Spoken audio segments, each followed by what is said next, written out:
ஆனால் குரு தசை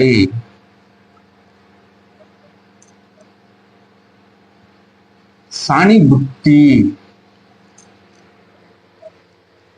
புதன் அந்தரம்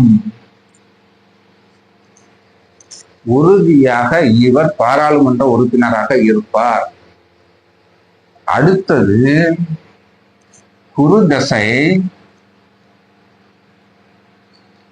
புதன் புத்தியில் புதன் புத்தி சுக்கிர அந்தரத்தில்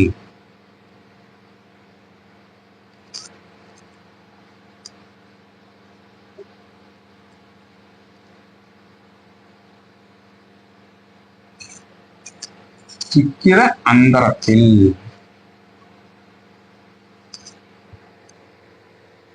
இவர் மத்திய அமைச்சராக இருப்பார்.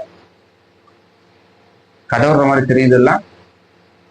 இன்னைக்கு நான் பதிவு பண்ற இந்த வீடியோ இன்னும் 3 வருடங்கள் கழித்து பேசும்.